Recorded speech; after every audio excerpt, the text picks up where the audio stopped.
What's up, ladies and gentlemen? Welcome back to another episode of At Home with Mark.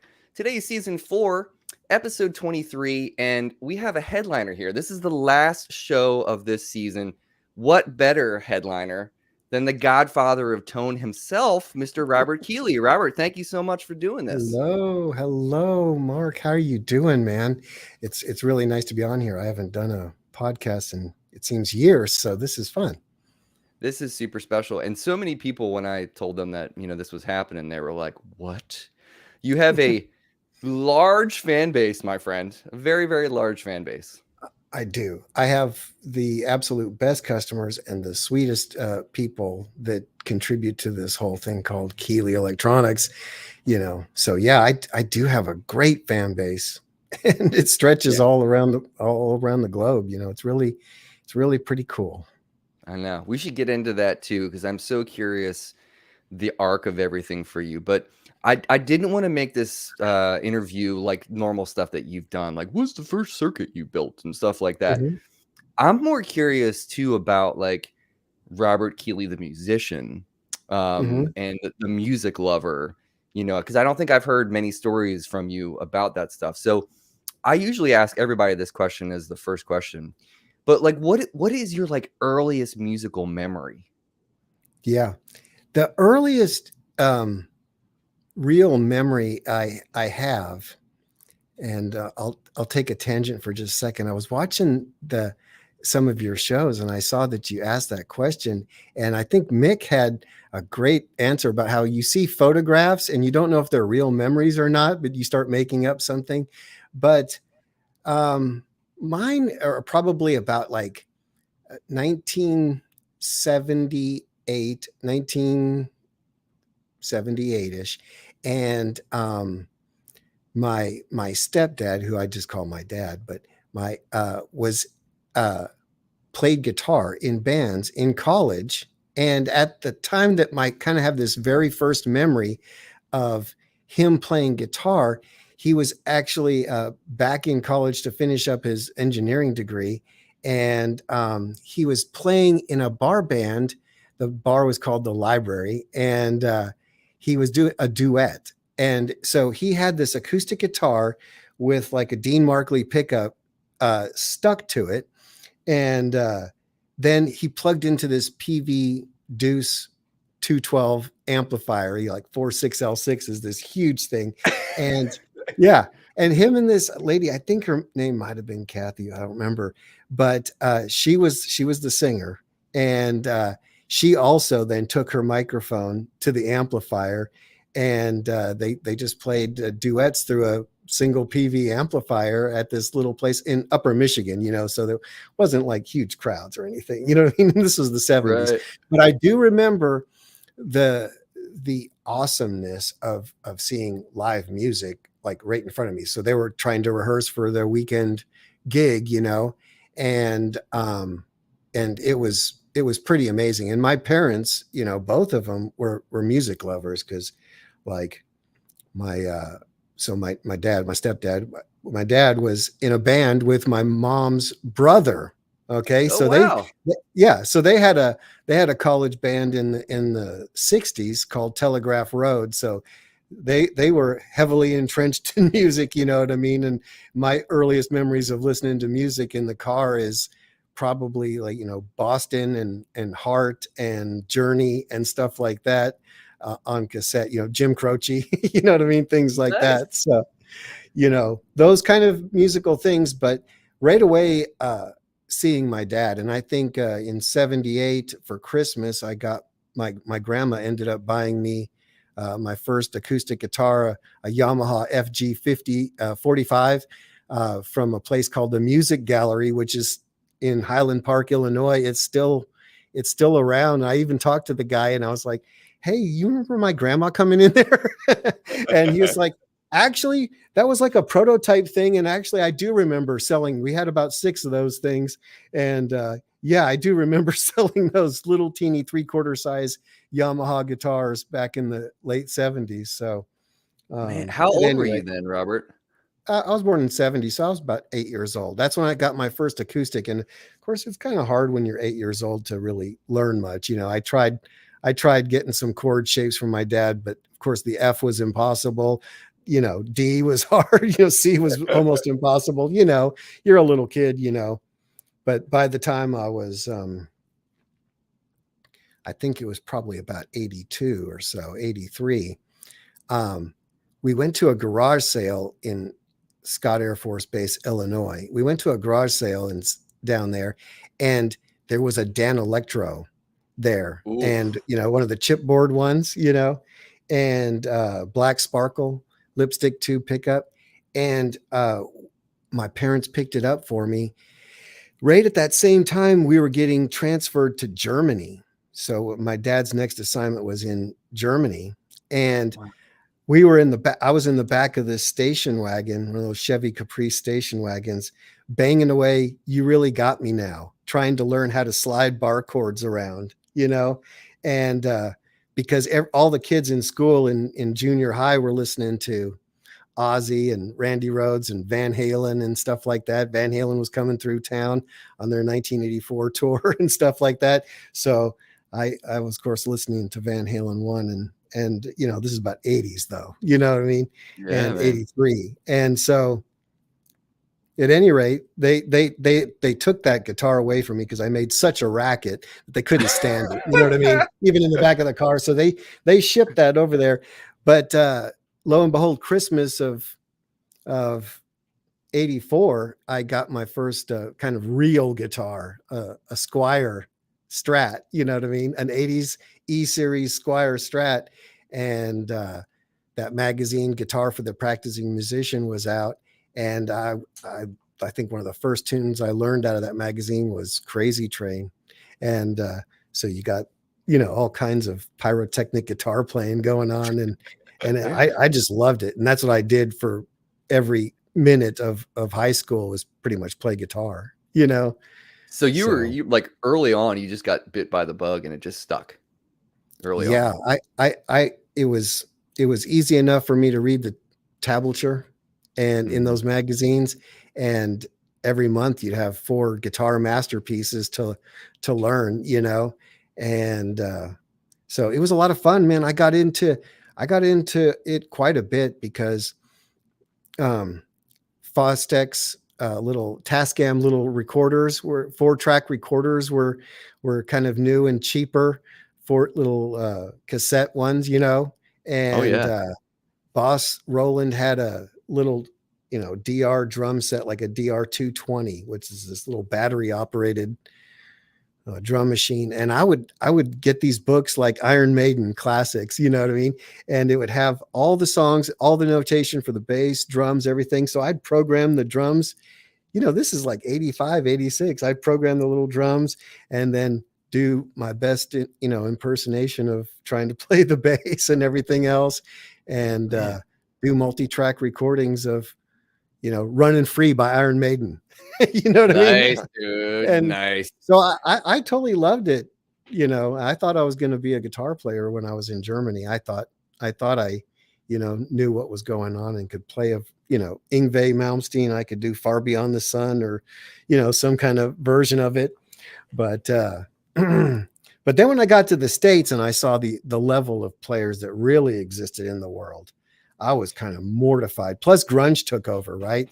And by the 90s, there was no need for a guitar solo anymore. No one was asking for a guitar solo. And so, I kind of put the guitar down and decided to go to school, and figure out a job, because I saw a couple bands here locally, and the talent in the college bands down in Norman, Oklahoma was outrageous. I was, I don't know who these people are. I think Danny Hargis and some other people were guitar players back then that I saw in the early 90s, and just incredible. So I was like, yep, I'm not a guitar player. I better go to school to get a real job. How old were what I you when mean? you came back to the States? Like, was that Oh, high I was- school or? Yeah, I was 18 when I came back. It was just right after high school. So I was in 88. I got back here I got to Oklahoma. I never was from Oklahoma, but that was where my dad was assigned next. And so I landed here in Oklahoma, and Yeah, I tried to put together a couple little bands, and I've had a little things, couple little like guitar acoustic duets, type of thing. We even tried to have a jam band, a duo, on acoustic things. Nice. And so played some coffee shops, but I never did tour or play for money or anything like that. I never was a professional musician, but Yeah. the biggest of music fans. You know what I mean? Yeah. I'm a hardcore Frank Zappa fan. So the Oh, really? earliest memory, though, is the '70s and kind of seeing my dad playing, rehearsing music and hearing, you know, Heat Wave and Time in a Bottle and stuff like that. But I was like, wow, they're making music. That sounds so good, you know. Yeah. So, When were you exposed to like the Beatles, like for instance? Was that something oh, that was right, part of it right early? then. Yeah. Oh, Okay. absolutely. Yeah, my dad was a big Beatles fan, and so the chord changes that and learning that stuff every time you'd learn a Beatles tune, it would be magical. Of course, you're like, wow, they invented all these great chord changes. Right? you I know, know. It's yeah. crazy to think back on some of that stuff and like look at like and like dissect the harmony in some of those. Like even a song like Michelle, like if you Hmm. look at the chord changes in that tune and really analyze like Rubber Soul probably is one of my favorite records, Yeah, I would say. But like it's just astounding that none of those dudes were like formally trained or they just heard harmony. Like they just yeah, exuded this like amazing harmonic vocabulary that is it's just like mind blowing. I just saw yeah. Paul McCartney, Robert, a couple weeks ago. He came through Baltimore, Are you serious? and I'm telling you, man, dude is 80 years old now, and I saw him when I was living in Boston. He came through Fenway Park because I was Hmm. going to Berkeley at that time, and that would have been 2008 ish. And he sounded great. Don't get me wrong, he sounded great, but dude, I would say this tour, he almost sounded better. And that was like Really? 12, 14 years ago, man. He just like, I don't know what like that guy has and what he just like contains this spirit that's just as soon as he Yeah, hits the stage, it's like so palpable. It's like you can't but smile the whole night. You know what I mean? yeah. Ugh, I hear it's you. just it's so crazy. Yeah. Well, I wanted to ask you because we started talking like before this, and you kind of mentioned jam bands. So Billy had a question. Really love my Halo so far, Robert. I was Hmm. wondering if you could point us to a good example of Trey's compressed sound. I think you said that was the sound that you got interested in pedals. Um, so now that was the Ross compressor, right? That Trey has been using for years. Yeah, that's how I came across that circuit and that design. Is I'm sure I was reading something on the interwebs and maybe a magazine, but I saw that he was using the Ross compressor and tube screamers and stuff like that. And so um, it was easy enough to find tube screamers. You could still get, I mean, you can get those new, but you couldn't find the Ross compressor. And looked online, and um, I think like RG Keen and some other people had schematics and discussions of that. There was a variety of people that had schematics up there, but I saw that on eBay that they were going back, in 1999 they were going for like $400 or something outrageous. It seemed, Really? oh yeah, they were going crazy prices on eBay.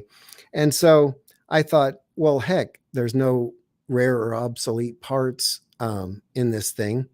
And I'll just order the, coolest audiophile grade parts I can find and get the original transistors.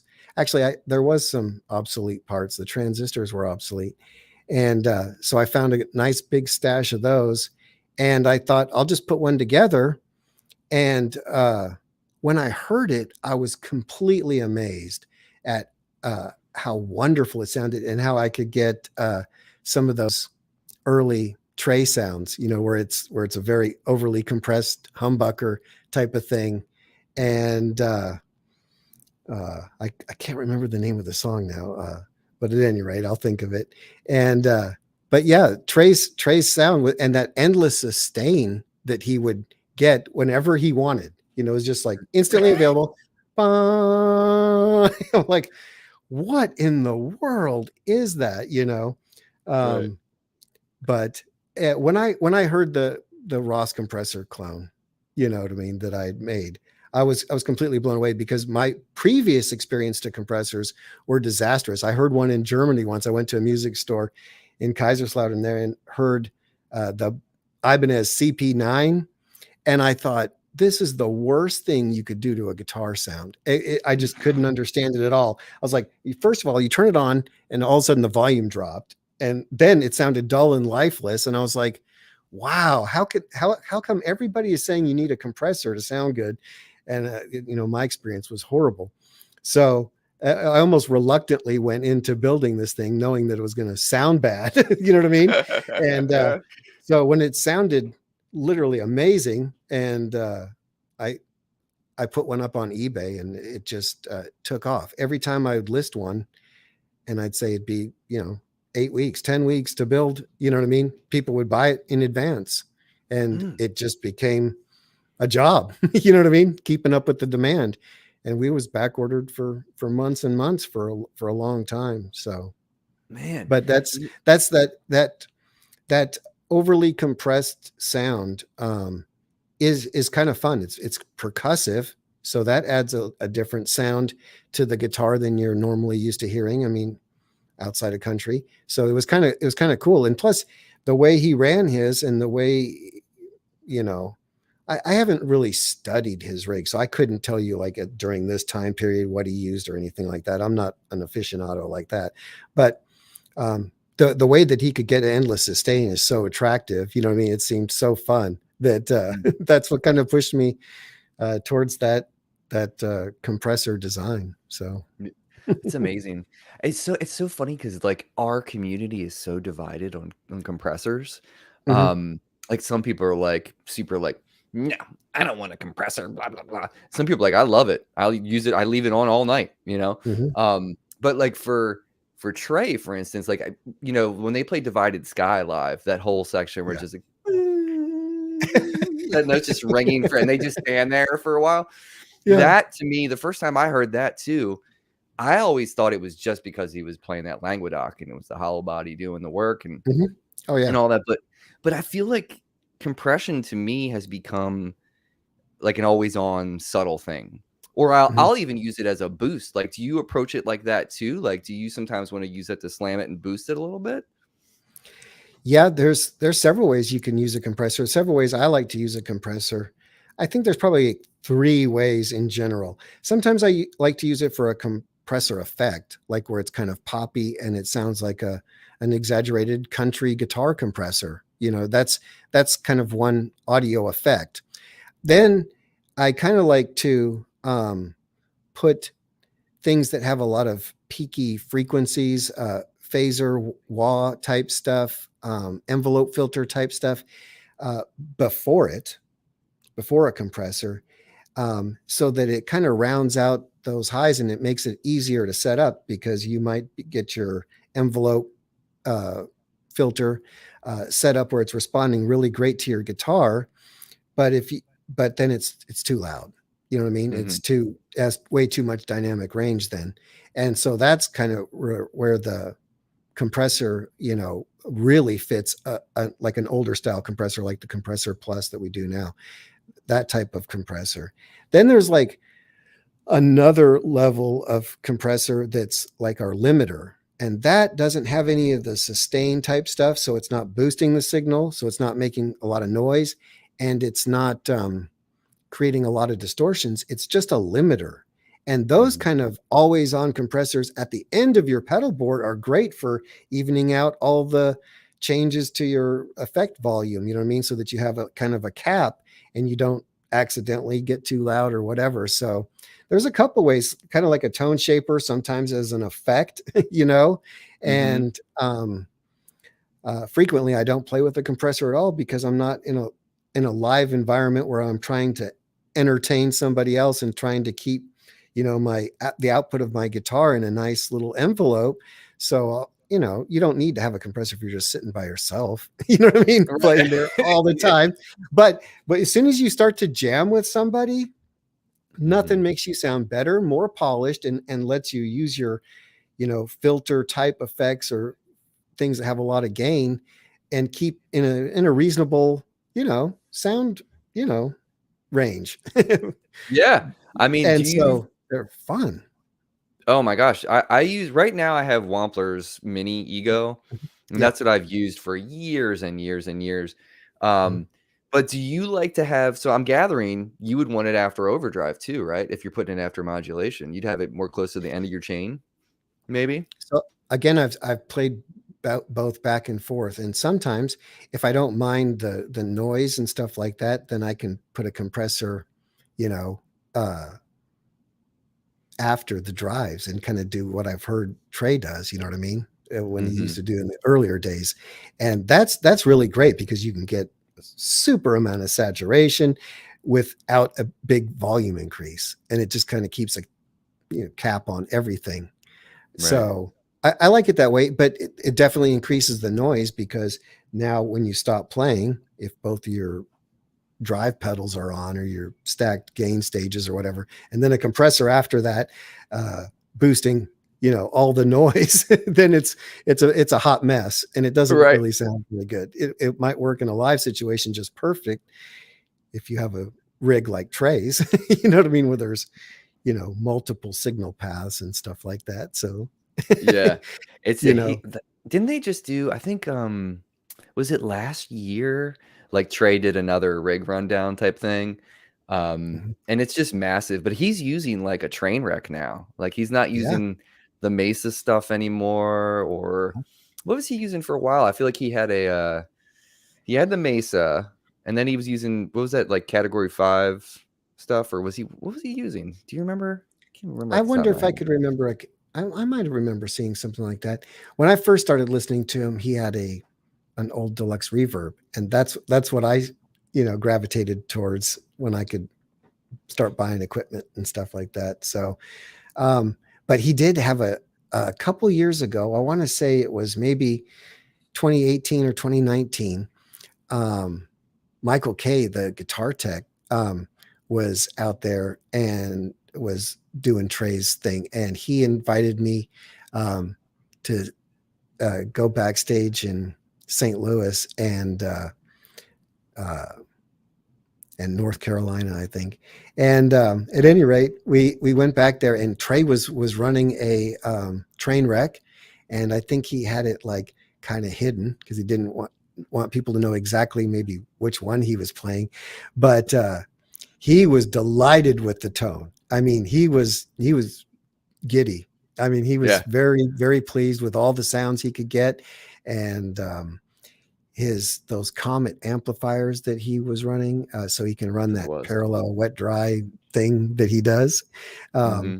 was was just fantastic sounding. So he could switch like signal paths with a switch on his guitar on the Languedoc. He had it where he was going, one set of amps, or then he switched this over. It was like a TRS type connection to his guitar, so he could go, this path or that path, and he would channel switch with his guitar, amplifier switch with his guitar between maybe the Comets and something, and then the train wreck or something like that. You know what I mean? But That, man, he had a great tone. that's brilliant. Yeah. I've It always was loved his sound. Somebody else wants me to ask, Robert, why are you so awesome? because I'm just a conduit for all the other awesome people that work here with me. I'm You just do a have a I'm just a great team. conductor. Oh, You I've have a got the best killer team. team. You want me Yeah. to go on and on about how awesome they all are? They put together everything for me.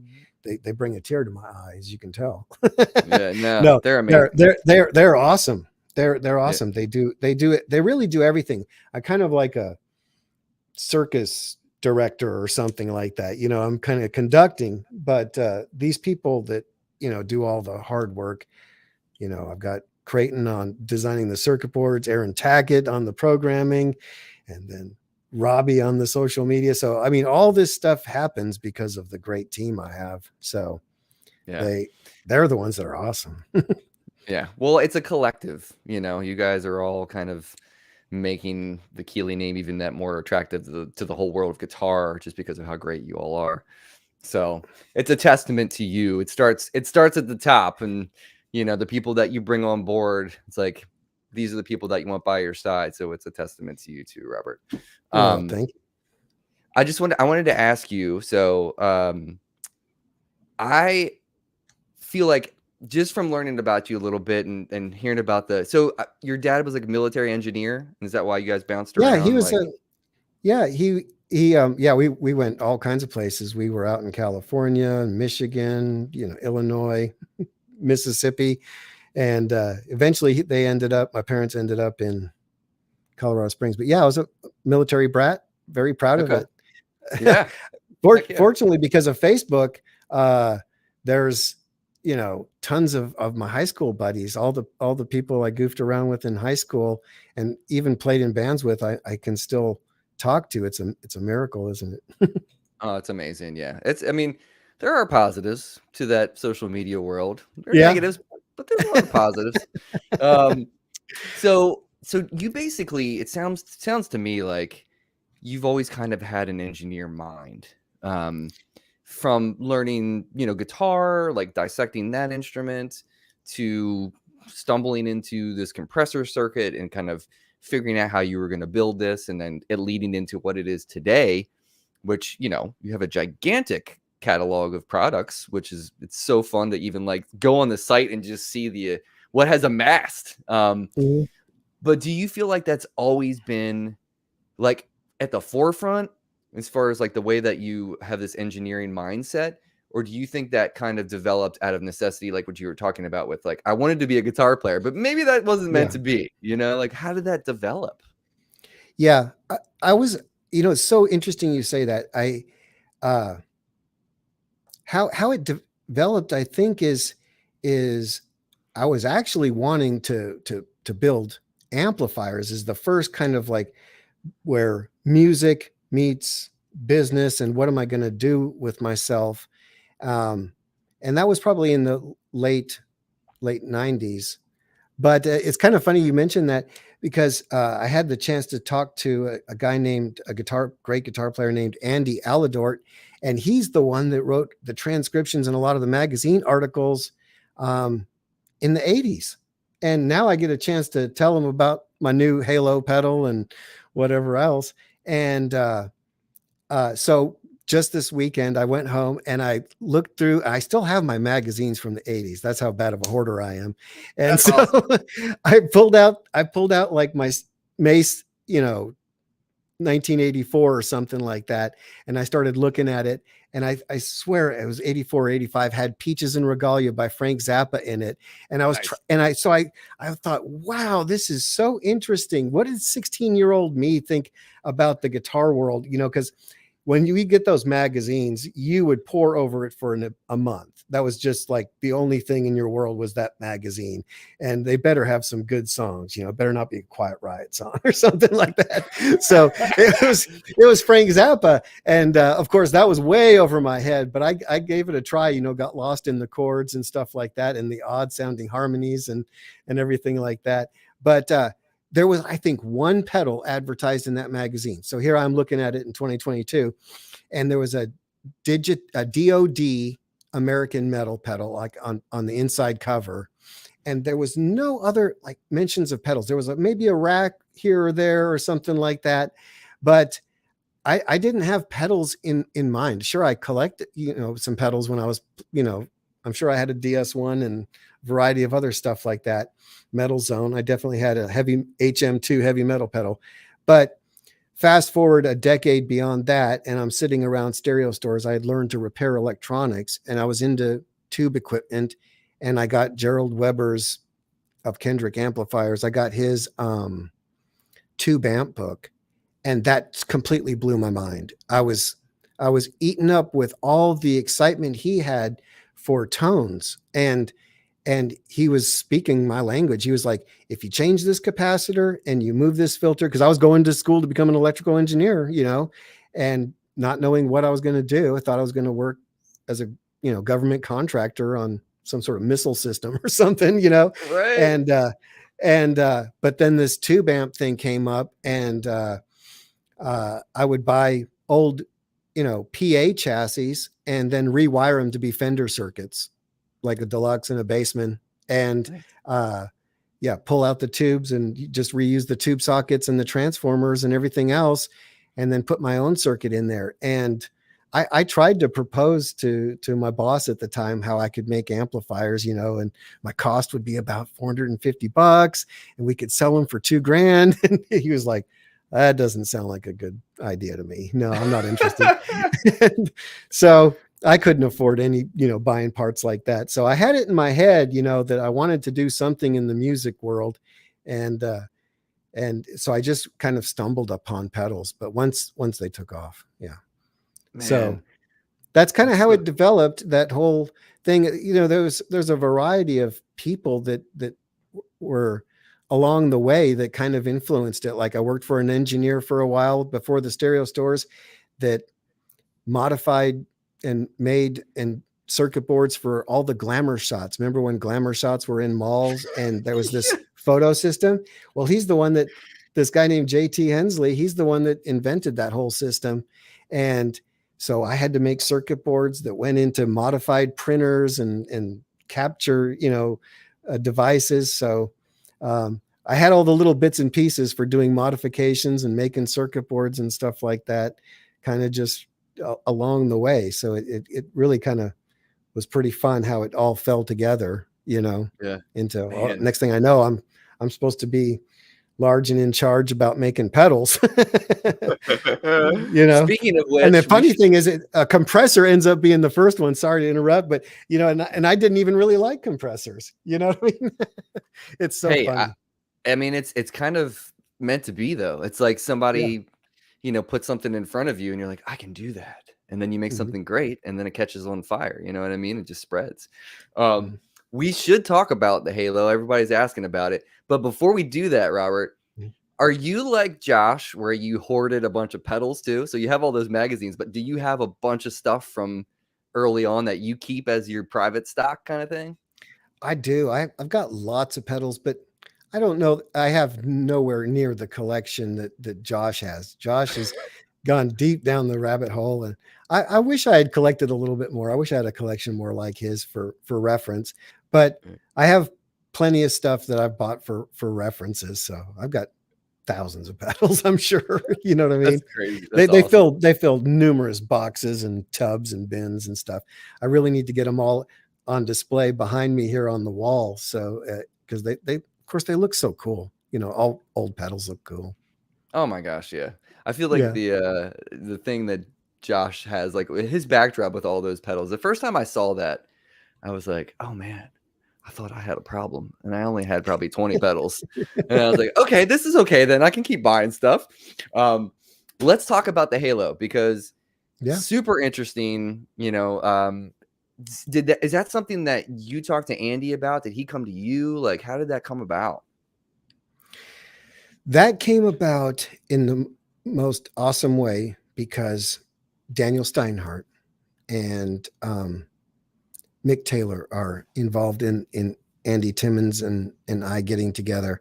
And I think Josh too, as a matter of fact. I think um, Andy was searching for somebody to help him get his signature delay sound. And Andy has been on a lifelong quest for the best delay tone, this thing he has in his mind, this halo effect. And uh, Josh said, "Hey, let's ask Daniel." Daniel said, "Hey, why don't you ask Robert?" And so a few years, I think three and a half years ago, out at the NAM show out in California, um, they they introduced Dan and Mick introduced me to Andy and said, "Hey, get with Robert." And so at that point in time, we were just coming online with our second generation DSP stuff. So I was feeling pretty good about the possibilities because I could hear the improvements in our first generation stuff. And but I wasn't intimately familiar with Andy's tone how much time he had put into thinking about delays.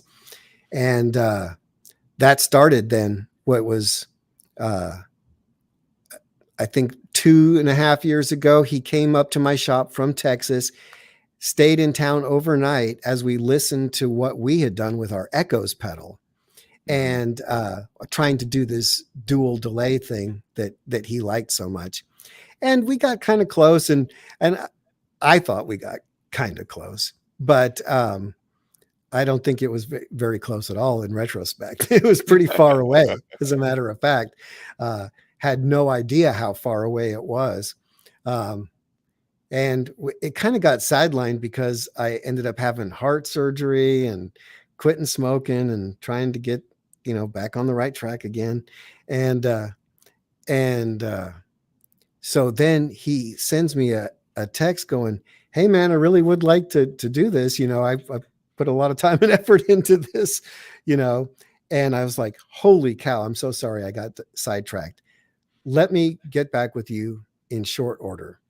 And so I get with Aaron Tackett, who's the programmer, and I said, "Oh man, we got to get on this thing right away because this is really critical for us." You know what I mean?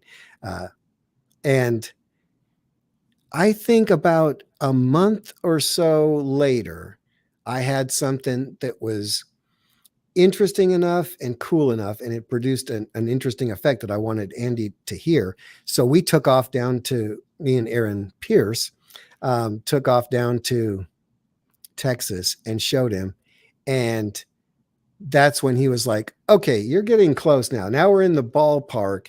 It doesn't sound as remotely close as I want it to be because the Strymon is doing, all this for me, and I have all, these sounds that are just easily obtainable from this thing, and it's got to do all that." So, but we were on the right track, and we could hear that it was, sounding similar to the Strymon and to his two deluxe memory men.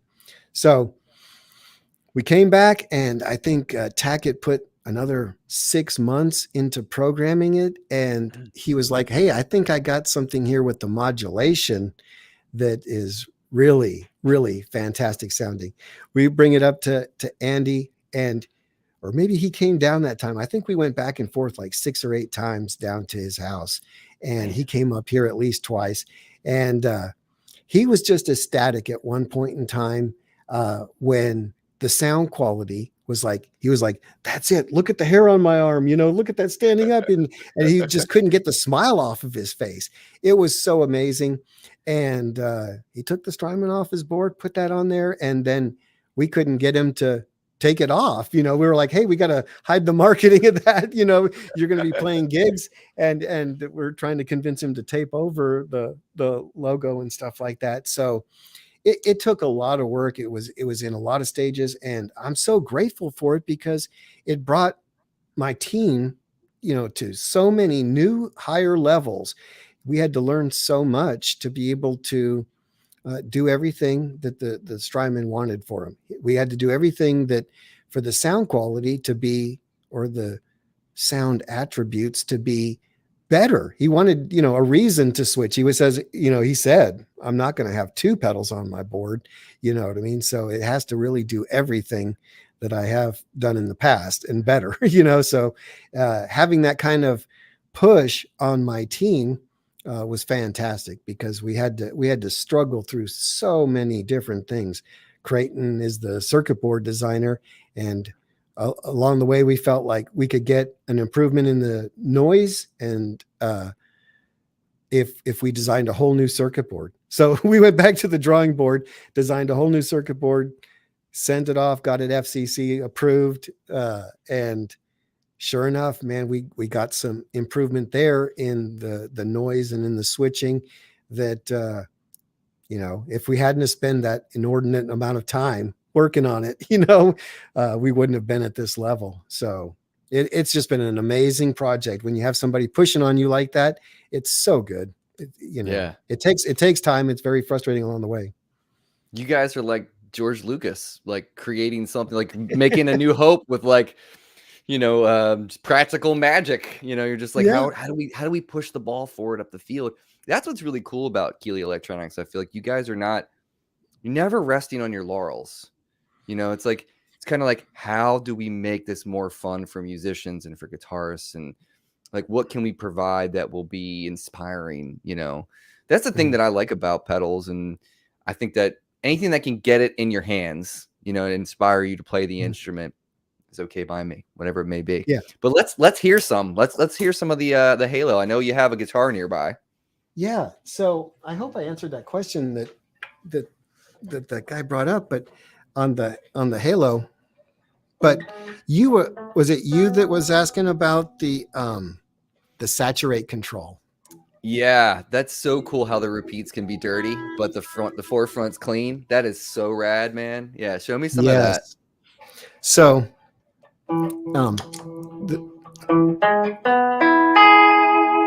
that's just a dry sound in the room, however dry it might be. But with the Halo,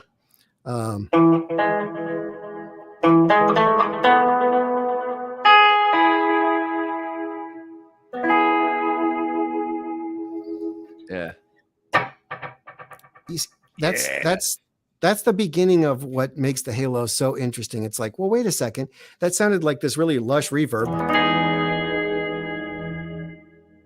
You know, Yeah. I didn't hear the echo. You know, Yeah. Oh, but it's there.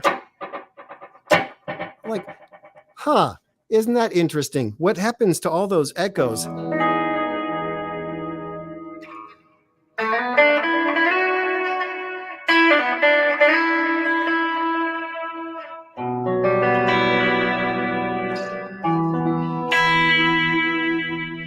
Yeah. It doesn't really sound like a delay pedal. It ends up blending that line between delay and reverb quite well. And it's a lot of what we put into this saturate control. We could make the delays kind of out front, but Andy didn't want that at all. He wanted just this kind of bed of modulation and reverb and delays that would kind of feather and support the note, but never get in front of it. You know what I mean? And so that's when we started putting, Tackett started putting the compression on the delays. And that, if you compress and keep on over compressing something, becomes distortion. You know, you've manipulated, you've changed the shape of the peaks so much that they're almost flat tops now. So you could imagine, some big sort of sine wave here, right? But if you start to compress it abruptly, almost like a limiter, then it becomes distortion. And so if I can, see, it's so cool, man. It is so cool. It is so fun. We learned so much. It's it's fun because there's not like a schematic off the internet that you can read about doing these things. So my guys had to figure it out, which is really fun. So this is if you take all that compression off of the notes, off that Halo sound, it'll sound like this.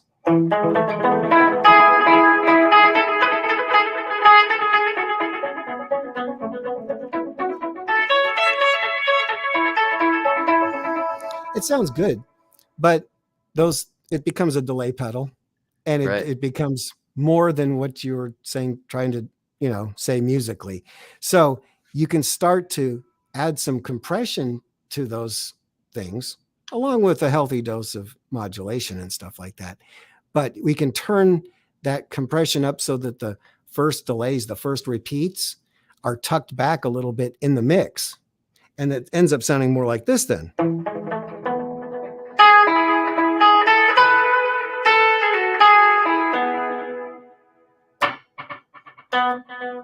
It's all still there, but while you're playing, it's not. Yeah.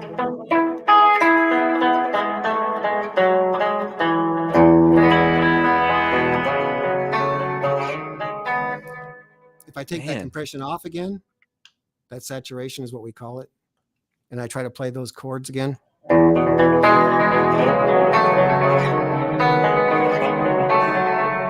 It just becomes lost in a wash of delays and repeats. You know what I mean? Yeah. So what's fun is if you just keep on pushing that concept of compressing those things. So back here's standard halo sound.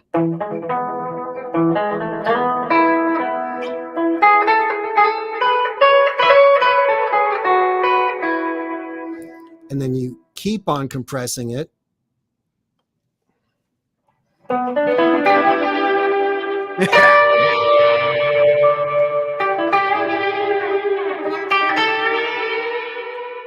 And keep on going.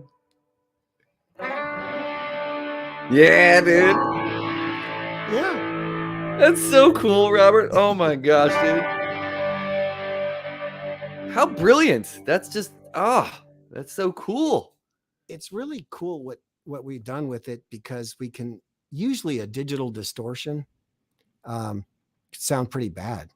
So there's quite a bit of filtering into that, keeps it from sounding harsh, so that, and the way that the modulation goes back and forth between the channels, sometimes in and out of phase a little bit, and that also creates this softness and this diffusion that makes that distortion sound pretty good, Yeah. So I mean, it's not buzzsaw-y at all, and no. it sits perfectly in the mix. That's the thing that I always struggled with, Robert, with delay pedals, because I have bought and sold so many delay pedals that I just have not gotten along with, because they didn't feel like they were musical. They felt like they got in the way, like you were saying, like they were too out front. Like I ended up getting a couple years ago when Zach from Mythos put out his Oracle. I was like, that is simple. My feeble brain can handle that. And it really does work for me because it doesn't get in the way. But this feels like it's got like a ton of amazing options to make this palette of, beautiful music, but doesn't get in the way. As a guitarist, I can see how that would be very inspiring to play through. And even as a songwriter, like there's ways that you can use this to kind of create something out of nothing too, like it's just really rad, man. It is. Congrats. It's a lot of fun. Thank you. Yeah.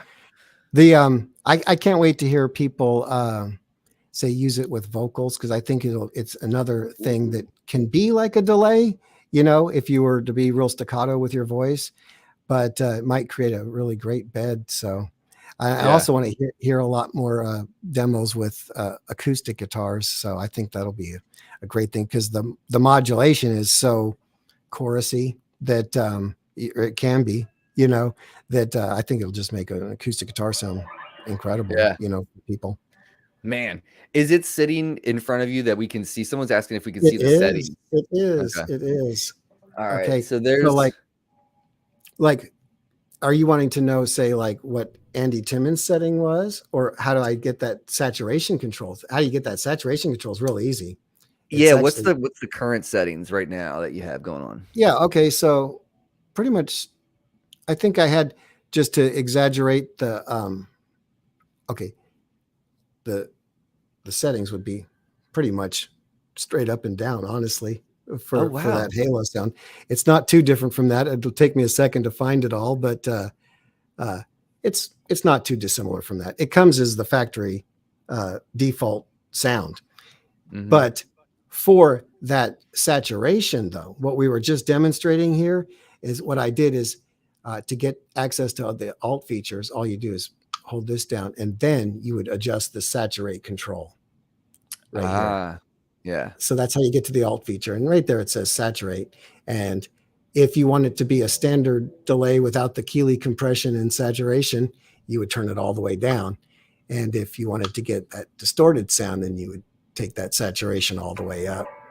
Yeah. So that's all I was doing on that particular sound. The rest of it is just preset number one, really. But what I like about the Halo 2 is it had to be very simple for Andy to move between a variety of sounds in a live setting. Andy is focused on being like super melodic and lyrical, and he's very exact about getting his musical statement out. And so he didn't have time to fuss with a lot of stuff, and he doesn't want to have to, make a lot of changes on the fly. But so if he did, he wanted it to be nice and simple. So the Halo is set up where this is just like a standard 3-knob delay.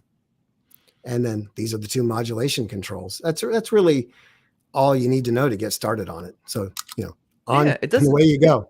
Yeah, it doesn't seem like, super complicated. Because some of I mean, I love Strymon stuff, but some of that stuff is it's too deep for me. Like I'll never use everything that it has in it. You know what I mean? I'm a simple guy, Robert. I just like a couple Yeah. knobs, but that does not seem Right. like it's overly complicated to get along with at all. Oh yeah. I mean, it's so It is cool. some of the best compliments that I got on this and is when people say that, wow, it was really easy to use. You know what I mean? Mhm. And it was easy to get a good sounds out, or I like the preset sounds, and that was a perfect place to start experimenting with it. Because yeah, we do have to offer a lot of tonal flexibility, and if the pedal's not this big, then things start to get compact, and you have to okay, push Mhm. this and then turn that. So I don't know. I think the compliments on the ease of use and the way it sets up real nice and easy and sounds good right off the bat is what's most critical to me. I'm very Yeah. glad to see that, because I've had some pedals where it's nothing but fielding questions about how do you do this, how do you do that, and why did you do it this way? So to have something like the Halo where everyone pretty much is like, oh my god, it sounds great out of the box, and that's great. Yeah. I feel good about that. Oh, well, I mean, I feel like even for a simpleton like me, now I'm like, maybe I should try one because I Mhm. think I could probably, I think I could deal. I think I can deal. What is I your, know I a guy wanted that could get you one. to, I wanted to ask you, Robert. So what is your favorite besides the Halo? Because that's new, right? But like, Mhm. is there one product that you are so proud of that you're just like, when this came together and it worked, I could not wait to get it on the street in people's hands? Like, what's like one of your products that you felt really connected to like that? I really liked our 30 milliseconds, and I felt that at the time when it came out, it was as kind of new and exciting as you know we had for many years, right? Maybe ever before. So the 30 milliseconds pedal is interesting because it's a doubler, and it gives you that 30 milliseconds of delay, and it gives you those John Lennon sounds. And we were able to put uh, with our DSP, put reverb on one knob. So I thought it was pretty cool because you could get a chorusy sound, and it didn't sound like a typical chorus with a you know uh, oscillator that constantly going wow wow wow wow wow, like a chorus Yeah. pedal does. This one was only chorus as you played.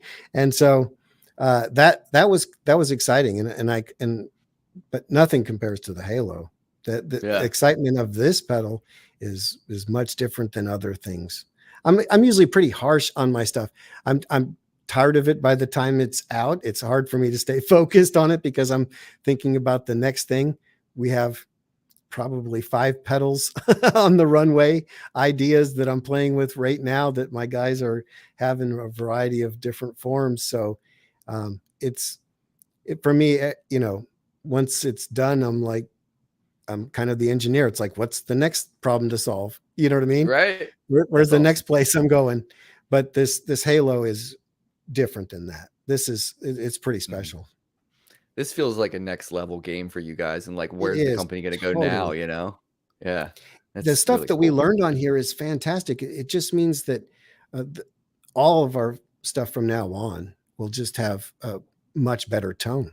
It's just like, wow, we just learned so much, and we Yeah, can appreciate what people like to hear. And it's like, that's great. I always man. like it when we can make stuff sound better. Yeah, and that's crazy too because you are known for already making things sound amazing. So to hear you Yeah, say that, whoo, look out. mhm. Yeah, Mm, we try to set the bar high and then set it higher and higher and stuff like that. So yeah, it's definitely part of who we are. Sound quality, you know. yeah. You're an audiophile. You can tell. Yeah, yeah, You like it. working. You like things that sound nice. So I can tell. That's right. Do you have any as far as like, you know, the community, but I feel like the community in the pedal world, I mean, you've seen it grow and expand throughout the years in your career. And you know, like I feel like you and Mike from Analog Man, you guys are probably the OGs of all this stuff, you know?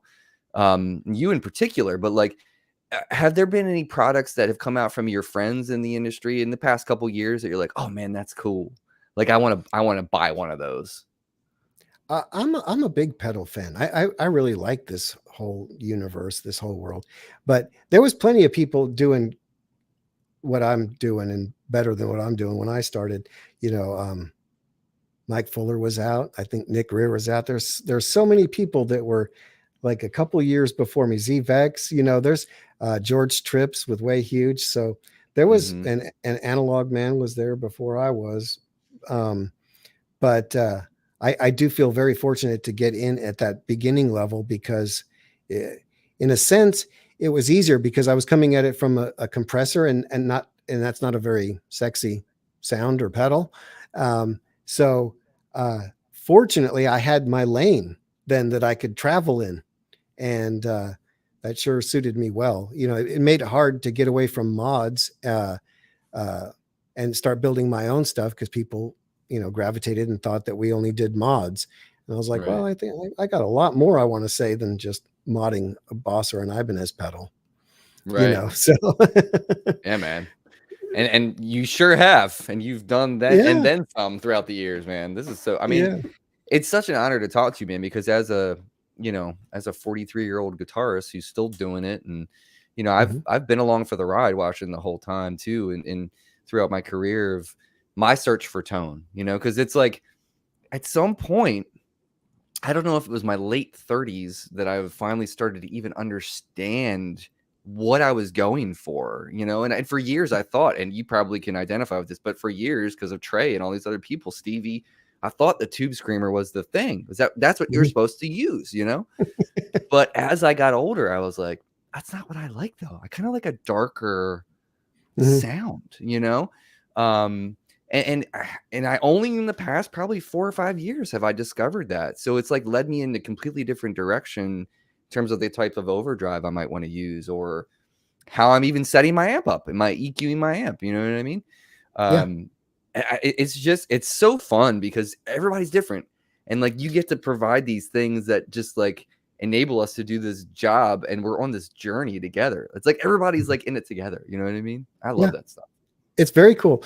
You know, said a couple of things that made me think the, you know, who's released pedals. I mean, there are pedals like I think Wampler released a pedal to yesterday, his new Metaverse delay pedal, and it was fun to see, you know, what he's selected for his modes of operation and and hear all the sounds and watch him demonstrate it and everybody. So, you know, before that it was, you know, somebody else releasing a pedal that I was like, hey, that is fantastic. You know what I mean?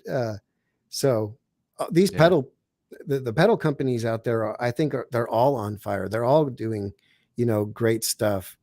You were talking about, I thought the Tube Screamer was supposed to be the be all end all. It's kind of funny. For a long while, I was modifying Tube Screamers, maybe for a year or so, before the Blues Driver, this guy named Jason Barker, um, convinced me to look at a Blues Driver. And so this is like 2002 or something. I don't know. And I didn't appreciate the Blues Driver at first. I thought, man, that sounds right up front and, you know, pretty harsh, and it's got a lot of bass response compared to a Tube Screamer and a lot more highs, but it did something I didn't quite care for, you know, and so I kind of begrudgingly went along and made the changes I could, you know, see fit for the mod. And so at some point in time, I grew really fond of the BD2. And I thought, oh, wait, I understand. It's really dynamic. You know, you play with my volume control on my guitar. The Tube Screamer doesn't do that at all. You know, it's not dynamic at all. And so I got to play with setting the Blues Driver really gainy and then doing everything with the volume control on my guitar, kind of like what people do with fuzz faces. So Yep. time moves on, and I'm enjoying the heck. I think what changed my mind was one day John Mayer came up to a booth when I was at a guitar show in the early days. Blew my mind completely that he would come up to the booth, and he was showing his guitar tech at the time how amazing the Blues Driver sounded. And he started ripping on something that sounded like Hendrix. And I thought, dang, that does sound great. So I go home and I'm like, yeah, you're right. The Blues Driver is better, John. And so I take off with that for a while. And one day one of the techs had me listen to a Tube Screamer, and I was like, oh yeah, that's totally broken. That sounds horrible. He's like, no, this is the one that sounds good. This is our mod. I'm like, really? Wow. I've grown so away from the Tube Screamer that I actually thought it was defective. It sounded so alien to my ears. And that kind of like made me think, I remember the way that the salesman used to sell stereos at the hi-fi shop. And if the manager was wanting to push, say, Kenwood speakers, and they're like, how are we going to make Kenwood speakers sound good in front of Polk Audios, and the trick was to have the customer listen to the Kenwoods for a while and get them listening to it and enjoying it, getting their ears accustomed to how they sound. And you're like, okay, now let me switch to the Pokes. Now they're $1,000 more, but listen to how different they'll sound. Flip it over to the Poke for a second, then go back. And you're like, see, the Kenwoods sound pretty good, don't they? You know what I mean? After your ears very used to it.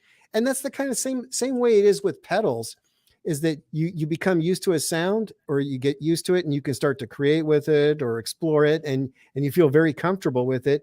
But then sure enough, some other pedal's going to come along that's going to trip your trigger and make you go, wow, I can create with that sound now in a different direction. And so, it doesn't ever faze me when people move on, set my pedals aside for a while, move on to something else, because you're not really searching musically if you don't, explore different sounds. You know what I mean? And Totally, so man. it is fun. I think pedals are endlessly fun because they change much more than a guitar. You can change, parts on a guitar or on your amplifier. You can't get it to sound a lot different. A pedal, you sure can. You can make a world of change and noise. And so the pedal world is so much fun because I learn from all the people doing things who are much smarter than me, doing crazy cool things and making incredible devices, So other out of work guitar players is what I call them. I'm an out of work guitar player. So if you're in the pedal business, you're probably an out of work guitar player too. That's so funny, man. Yeah. Well, we are all that much richer and better off having you in this world and all your compadres who are making all this fun stuff. So it's such a pleasure to talk to you. You ready to do the lightning round get down? Is it already that time? It is. Man, See, I was afraid I was going to have to take an old man pee break and all kinds of other problems. I was kind of nervous. You know what? Okay, it's funny. Anytime I do these, like I've had several people on who have been nervous about doing the show. Like Nick Greer was on and he's like, is this live or is this recorded? And I admit is it okay? And when we did it at the end, he's like, that's it? Oh my gosh, I feel like I've known you forever. We could have just talked for like another 3 hours. So see, Nick Greer is more OG than me. He was out probably 3 years before me. So Nick's been around a long time. He's a great dude. You guys are all wonderful people too. That's the thing. That's what makes us want to buy stuff from your companies too. Is like you're good people. We make good stuff, and it all comes around. All right, Robert. So what I'm going to do, I'm going to put on a metronome for some suspense here. Oh no! This is the lightning round get down. So what I'm going to do, I'm going to ask you 10 questions. If you want, you can explain your answers. I love explanations of why people chose whatever, but you don't have to. It's not a requirement. It's not mandatory. But I'm going to ask you 10 this or that questions and rapid fire them if you want or explain them. Either way, I'm happy. First question is always the same. Lennon or McCartney? Holy cow, I can never decide on this one. Paul McCartney. Okay. Paul McCartney. All right, cool. Doritos or original Doritos or Cool Ranch? No Cool Ranch, the original. Okay. All right. Dark Side of the Moon or The Wall? I'm a dark side person. They're both incredibly epic. You know what I mean? They're all Yeah. great. Oh, here's another one. This isn't on this list, but since we're both Okay. fish heads, how Yes. about let's see here. What would be good? Well, how about this later records? How about Hoist or Farmhouse? Oh, I love Farmhouse. I try. I feel like I should listen to Hoist more often. So I'm like, okay, it's my once a year. Put the Hoist on. There's so many great songs on Hoist, but I can sing Farmhouse start to finish. I love it. I like some of the new stuff just as much as the old stuff. Yeah, me too. Me too. Of course, I say new stuff, so it's only 25 years old now. But Right, right. Were you like in the beginning, like 89, you were in on Junta? Like it was like you were sold from when no, you heard I that? wasn't. I wasn't that cool. No, I was probably around like 92, 93 is when I started maybe getting some cassettes. Maybe 94 started when I get some cassettes. I had some friends that were into it, and then 96 was my first show. And Nice. so yeah, I had a great time going to Yeah. those shows. I can't wait to go see those guys again. I haven't seen them in a long time, but I need to. They Um, just always sound so ridiculously good. Like a they hi-fi do. system. Right in your Oh lap. my, oh my Yep. gosh, yeah. All right. So if you had to spend the night in one of these places, Robert, which one would you do? Graveyard or a supposed haunted house? I'll take the haunted house with the roof over me Okay. and a bathroom. That's a practical Haunted house. man. 100% haunted house. All right. Harmonic tremolo or standard tremolo? Oh, definitely harmonic tremolo. I love the sound of harmonic tremolo. That's what we did in our Dynatrem pedal. Yeah. And the Hydra. But harmonic tremolo is wonderful. Yeah. I just saw Lasery. Ariel came through DC about a month ago, and I went to see him, and he had the Hydro on his board, and it sounded so great. It's a wonderful pedal, man. He makes it sound great because he's wonderful sounding. Oh my gosh, he's such a great player. Elton John or Billy Joel? Man, you are asking the hard questions. Again, it's both of them. They're both really awesome. But okay, I'm going to go with Elton John. Elton John. What's your favorite Elton record? It's the one with it's called Tumbleweed Connection, if I'm not mistaken. Mine too, brother. Yes. That's a good one, man.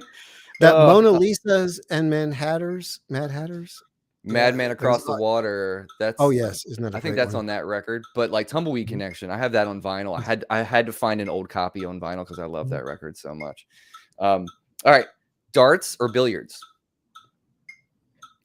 Oh, I guess darts. Okay. All right. I'll pass. All right. Ice cream or frozen yogurt? Ice cream. Lots of ice cream. Copious amounts of ice cream. All right. Yeah. Here this goes back to our previous conversation. Blues breaker or tube screamer? Oh, anymore, I'm all about the blues breaker. I've found that I thoroughly enjoy that sound. But again, it's like traveling around, I love seeing all the sights. It can change day to day, I know. Yeah, but I'm in the blues driver now. Okay, cool.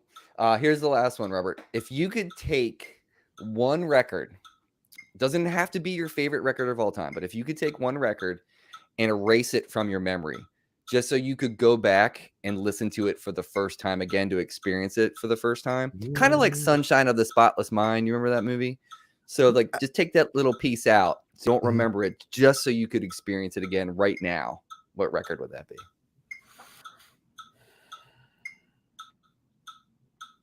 Man, I think you probably helped me put it in my head, but I'll do Junta by Fish. I would like to hear that one for the first time because I've definitely worn that one out. You know what I mean? Okay. I'll take that one.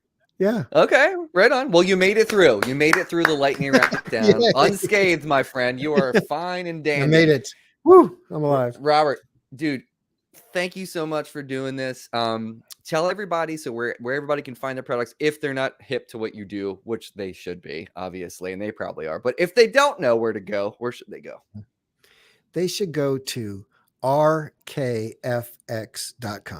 Or they can go to Sweetwater or Guitar Center and a variety of mom and pop stores throughout the world. But rkfx.com gets you to the Keeley website, and you can check out all the pedals there. Nice. Robert, thank you so much. Everybody, Thank you, Mark. yeah, anytime, man. Hey, if you ever want to do this again, if you got a new product coming out, doors wide open, my friend.